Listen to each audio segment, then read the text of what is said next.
Jacqueline Patterson is the director of the NAACP Environmental and Climate Justice Program. Since 2007, Patterson has worked as coordinator and co-founder of Women of Color United. Jacqui Patterson has worked as a researcher, program manager, coordinator, advocate, and activist, working on women's rights, violence against women, HIV/AIDS, racial justice, economic justice, and environmental and climate justice. She has served as a senior women's rights policy analyst for Action Aid, where she integrated a women's rights lens for the issues of food rights, macroeconomics, and climate change, as well as the intersection of violence against women and HIV and AIDS. Previously, she served as Assistant Vice President of HIV/AIDS programs for IMA World Health, providing management and technical assistance to medical facilities and programs in 23 countries in Africa and the Caribbean. Jacqui served as the Outreach Project Associate for the Center on Budget and Policy Priorities and Research Coordinator for Johns Hopkins University. Please help me welcome Jacqui Patterson.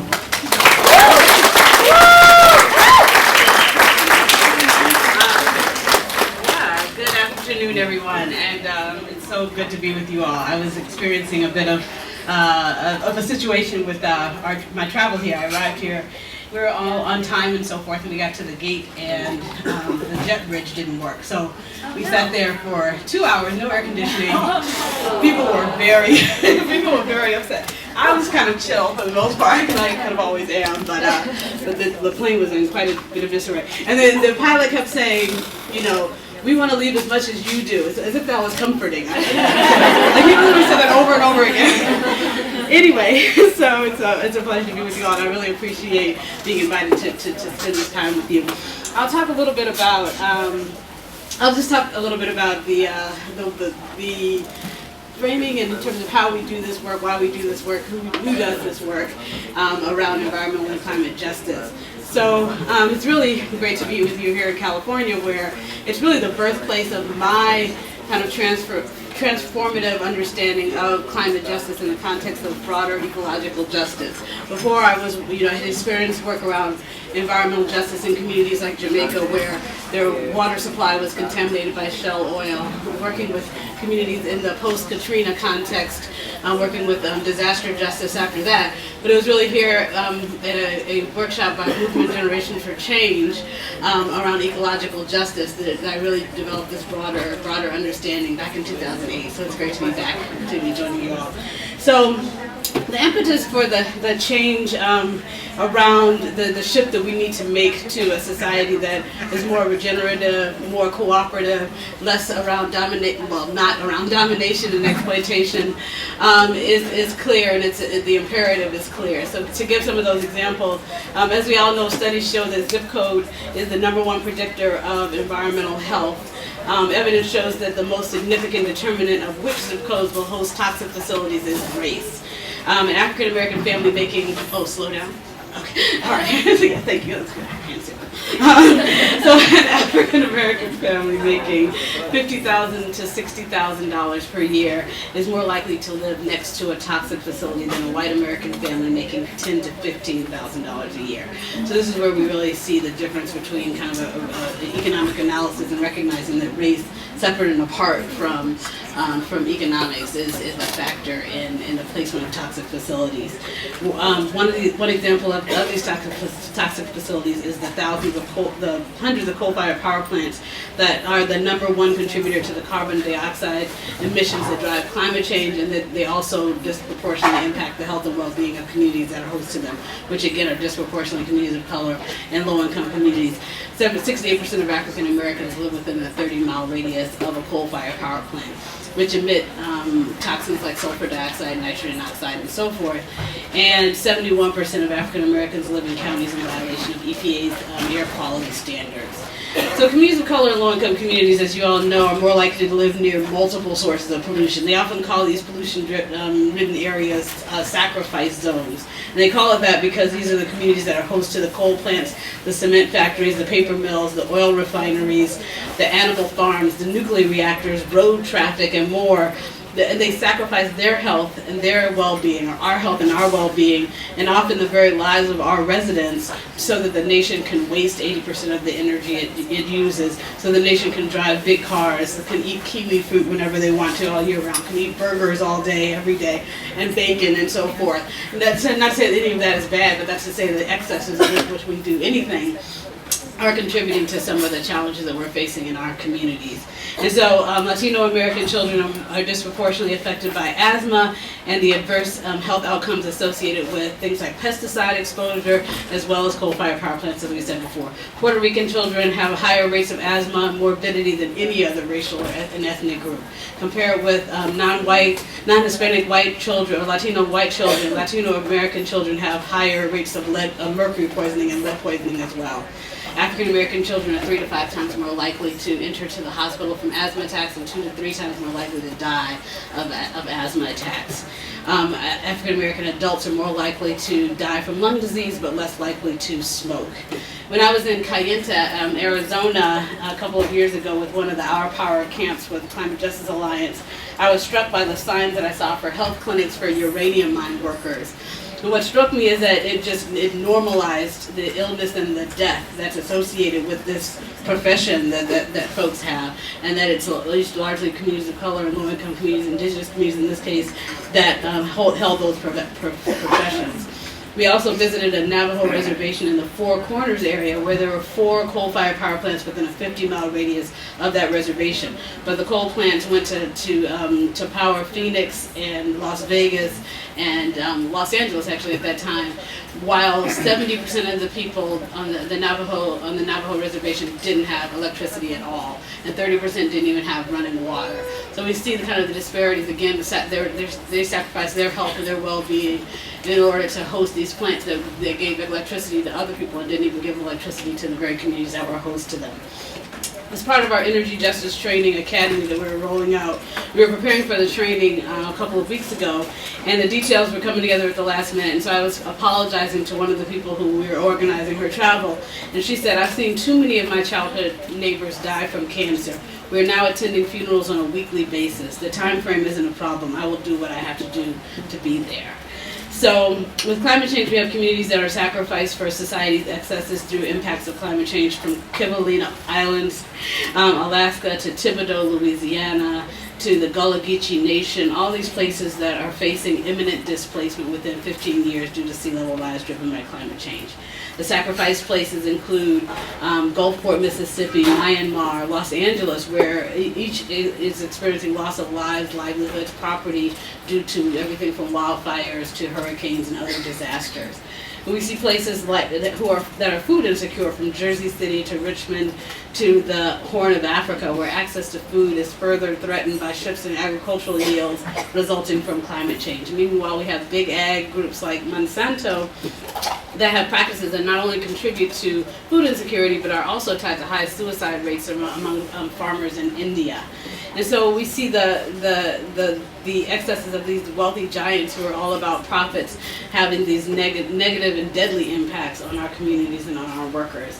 At the same time, corporate interests, they take the same profits from these polluting practices to suppress laws that safeguard environmental health and well-being of our communities, such as the National Mining Association, which fought year after year against regulations for coal mine dust, to the detriment of 76,000 coal miners who died of black lung disease between 1968 and 2014, when they finally were able to pass the first ever standards around coal mine dust.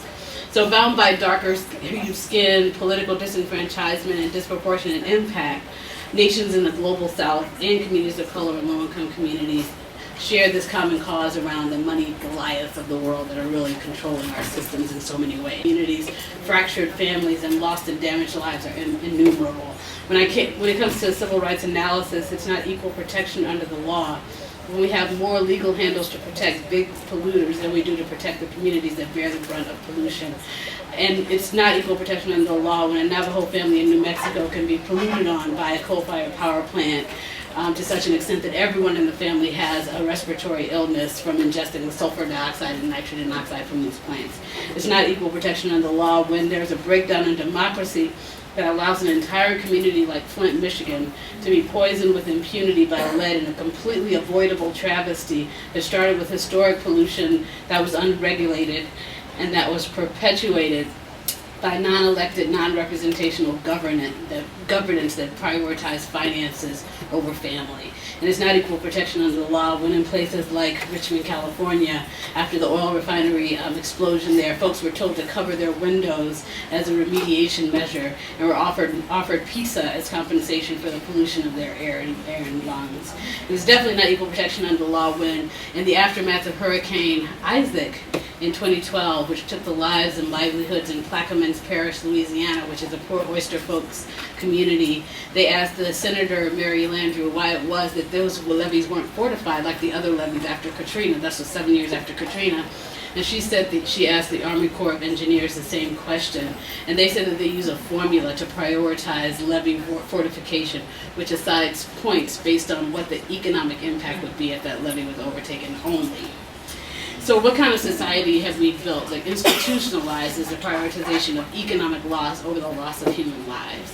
So to invoke a resonant mantra and movement that in this context definitely transcends the geographic boundaries, a number of groups from frontline communities came together at the UN climate talks in Paris last year, and we staged a Black Lives Matter action, and we said, they're all together, that Black Lives Matter from Virginia Beach to Venezuela to Victoria Falls to Vanuatu and beyond, and whether we're being shot down in the streets by state-sponsored violence, or whether it's the state that fails to protect us from pollution that's claiming our lives just as aggressively, Black Lives Matter and our lives matter. So therefore, thank you.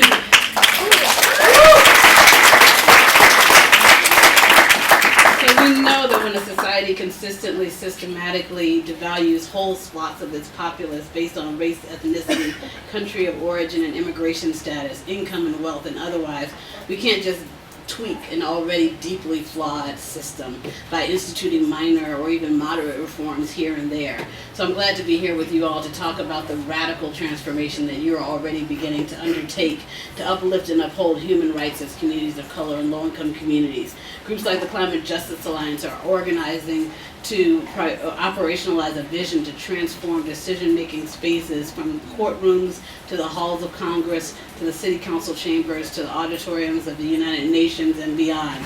Groups like Earth Justice and the NAACP are working to transform the Public Utilities Commissions and the Public Service Commissions to places of accessibility, of representation, and of accountability. Groups like Interfaith Center on Corporate Responsibility and Move to Amend are organizing to transform corporate spaces so these bodies, the people who are in power, are not just acting at the behest of corporate interest, and that the places truly represent the will of the people that they're supposed to serve, starting with getting money out of politics and reversing Citizens United. But we know that that won't nearly be enough, so we simultaneously are being the change that we want to see in the world through work like what's happening in the green zones across this state and beyond. So facilitated by groups like Movement Generation for Change in Oakland, communities are designing systems to ensure that everyone's rights to the commons are honored, and while shifting from a profit-driven system that values property above people. The Asian Pacific Environmental Network is pushing for energy democracy and setting a model for the rest of the country to be able to emulate in terms of how we do that in a way that's respectful and that's led by communities. The communities all over the country are striving to make fundamental shifts from a society that drills and burns to power our community to one that harnesses the sun and the wind, like the work of the Black Mesa Water Coalition in Arizona and 10 Kentuckians for the Commonwealth in Kentucky. Through the Global Alliance for Incinerator Alternatives and groups like Zero Waste Detroit, we're shifting from a society that buries or burns our waste to one that recovers, reuses, and recycles. When I first started to do this work, I met with the Asian Communities for Reproductive Justice, doing work on making workplaces safe from toxins for nail workers here in California. led by groups like the Labor Network for Sustainability and Trade Unions for Energy Democracy. They're pushing for systems change and local change, engaging labor as partners. Groups like the Center for Story-Based Strategy are helping us to tell our own stories and shift the narrative. Otherwise, as the old African proverb says, the story of the hunt will always go to the hunter. I was watching Saturday Night Live one day, and they had a story where they were saying that a hunter gored by deer. After the hunter shot the deer, he thought the deer was dead, and the deer came up and injured him. And then it said, or as told by the deer community, serial killer injured as victim fights back. So that's the way we need to turn the bike on our story. In New Orleans, activism resulted in changing housing policies in which they had previously discriminated against formerly incarcerated persons, and so now we have an inclusive housing system, so that when someone has served their time, valid or invalid, they have an equal opportunity to be able to live in safe and affordable housing like everyone else. In the Gulf, both people at SOS and the Mary Queen of Vietnam are active with organizing Vietnamese fisher folks for an end to offshore oil drilling and equitable distribution of post-disaster resources. In New York, on the Lower East Side, they developed an affordable housing initiative where affordable buildings enabled properties that had spiked to values above $850,000, speaking slower, that to properties that for low and moderate income persons for $85,000 as a pathway towards home ownership and wealth building. Groups from Longview, Texas to Gulfport, Mississippi to the Bronx to Chicago are working to Kansas are working on a societal shift towards local food movements. And collectively, groups like the Building Equity and Alignment and the Movement Strategy Center are organizing the shift from a society of competition and one-upsmanship to really collaboration, social cohesion, and unity around a common purpose. So overall, we're increasingly recognizing that we must have a radical transformation from extractive, polluting, and dominating policies and practices that systematically devalue communities of color, low-income communities, and others. We know we must transition to regenerative, interdependent, cooperative systems that uplift all rights for all people while preserving the environment upon which we all rely for our existence. We know how to do it. We know we have the moral imperative to do it. And together we've already started to do it, and I think you're all an example of how that's getting done. So I look forward to continuing with you and working with you going forward. Thank you.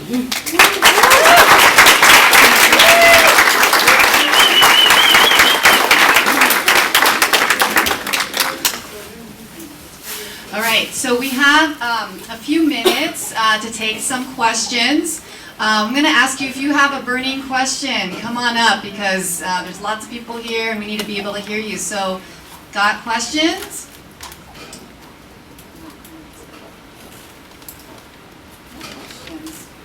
Okay, well, I'm going to kick it off. Oh, Quentin, want to come on up? Use the mic. All the people in the back of the room. Hello everybody, Quentin with SAM. My question to you is, what are some of the challenges that you have encountered when you are really trying to inform communities on how important this work is and how important it needs to be for them to really get involved? What are some of the strategies that you're using to really motivate the community to, number one, learn about these issues, right, and some of the pollutants that they're inhaling, and two, to really sense and be a part of the urgency to get the word out and spread it around? Yeah, thank you. So a lot of what we do is to really just work with communities on visioning, like what do they want from their communities and what do they see as threats to their communities. Sorry, I'll stand up. What do they see as threats to their communities, and from there, usually these things end up surfacing, or there'll be prompts to the conversation to say, what are some of the challenges that we have. People will say that they want to be healthy, and then we'll talk about some of the health conditions that people are experiencing in their communities, and then we'll talk about what the roots are of some of those health conditions. People will say that they want economic opportunities and they want good schooling, and we'll talk about what some of the threats are to it. And some of the threats, we spent a long time talking about chicken wings and how big chicken wings had gotten because of the added steroids. And so there's all, you never know where these visioning conversations will go. But There was also a whole conversation about goose dropping. Like someone was like plagued by goose dropping in their community. They thought that was like the biggest issue. But anyway, that's aside. So, but usually out of those conversations, eventually or sooner or later, people do surface these issues, and sometimes we have to add prompts in it. But more or less, they're there and they come out through. But it's really that visioning process that's really critical to kind of starting to raise these concerns. Because usually people will say environment, we've got murder, we've got HIV, we've got all these other issues, like environment is not on that list. Right. And so it's really kind of just talking through and helping people to see how, whether it's environmental injustice, like toxic facilities, or whether it's climate change, they're threat multipliers for those existing issues. And we talk about how all these things are interconnected, whether it's the same folks that are suppressing talking too fast again. The same people who are suppressing the environmental protections are the same people who are suppressing voting rights. And so just helping people to see all those connections has really been key. Yeah, thank you for that question. Great, thank you, Quentin. All right, who else has got the next question out there? And you can feel free to raise your hand, stand up. Okay, I have one for you, Jacqui. So the NAACP might be thought of as from a lot of people, maybe a mainstream environmental mainstream organization that maybe people haven't even heard of their environmental work before. Can you tell a little bit more about the story that it took for you to get the NAACP to even think about and talk about environmental and climate justice work? Yeah, sure. Yeah, it's interesting because one of the times that I was speaking at an event, I was talking about, revolution, that it's going to take a revolution to change. And someone said, well, oh wow, the NAACP is saying that? I said, well, not exactly. So there's definitely a kind of spectrum around the NAACP and who says what and when. And so, but it's been a lot of that same conversation. First thing I did when I started the NAACP was I developed a document called Intersections, Environmental and Climate Justice and the NAACP Civil Rights Agenda. And so I really broke down what are all the intersections around criminal justice? What are all the intersections around health? What are all the intersections around education, voting rights, and help people to see, again, that it is a threat multiplier, that these things are interconnected, and the same systems of oppression that are driving those things are the same systems of oppression that are driving environmental injustices. And so that's really been the way, helping to walk people through. So we talk about how, a toxic facility in your community then can lead to children with asthma, so they're being out of school because of asthma. Then they're out of school because of asthma, or they're in school having a hard time paying attention because of lead exposure coming from these toxic facilities.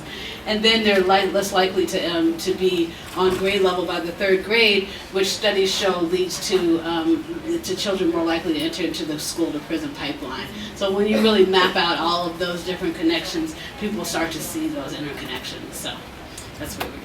Yeah. You want to stand up? You can shout your question loud enough. Yeah. I will shout it. Thank you so much for your presentation and your inspiration. And I wondered what kinds of successes you've had with working with labor unions or worker centers. Right.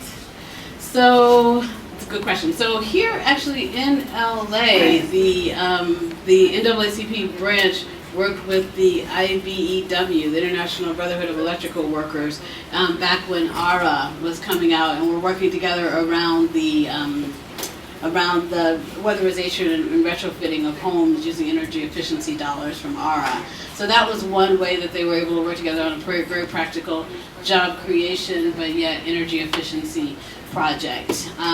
Now there's actually been there was a task force that was developed within NAACP, the NAACP Board of Directors, that was co-chaired by my committee chair for Environmental and Climate Justice and the Labor Committee chair looking at the Trans-Pacific Partnership. And so that was really, I was, again, because of the spectrum, I wasn't sure which way the NAACP would end up going on the TPP. But fortunately, that they really did have a pretty significant critique because of that close partnership with labor and because of recognizing the environmental challenges and really seeing common cause around the challenges with the TPP. So those are a couple of examples. There are more. Thank you. Okay, we have time for one last question. Anybody got one last question? Caro, stand up. I do. I'm trying to ask my question. I don't know how to ask it, but I just and how that intersects with environmental justice. And yesterday, we were actually renting the van. Juan and I were renting the van, and this artist, I think, was at the Democratic National Convention, and she was talking about climate a lot. But I didn't see color people. I didn't see color. Yes. And so I just want you to reflect on that. Yeah, no, that's a very good question. Repeat the question back here, we didn't hear it. Okay. So in this, so she was asking to reflect on this current political climate, and then also gave the example of the DNC and this conversation around climate and not seeing many people of color part of that conversation. So I was actually a part of this group. I got an email from someone saying that they were putting together this group called the Climate Council at the DNC. It would be so they have these councils, the Labor Council, the Women's Council, or whatever. And so they were putting together a climate council. And so they were asking, well, basically it was a handful of white guys, and they had been talking about this for weeks. And so it was like 2 days before the DNC, and they're like, oh, we don't have any people of color. So then they called me up, and they're like, what can we do? So I was just like, oh my God, this is my life. So I asked a bunch of questions. Yeah. So I asked a bunch of questions, and then gave some, fairly harsh critique around where they were and how they got there, but very nicely, lots of smiling and tones. But anyway, in the end, we did end up having this climate council meeting that was a lot more integrated due to some kind of final last-minute jockeying to get folks together and to have that conversation. But just the very fact that was the dynamic leading up to this lets us say that they're important. Lets us know that your question is a very important one because the patterns just persist and persist and persist. So at least they did ask in the final hour, so that's progress maybe. But yeah, so it's not enough. But we continue to push and hopefully it'll be us who are kind of, so that's part of the thing. I always talk about the tyranny of the available. So these white guys had time to be talking about this all this time. But it would have been great if it had been us who had pushed to start the climate or the environment council at the DNC or whatever. But we're so busy like in the trenches doing this work that, some of those faces don't seem to be, yep. So, she knows the work is hard, but so that's all to say, yeah, that your point is well taken. So. Great. Well, please let's thank Jacqui Patterson.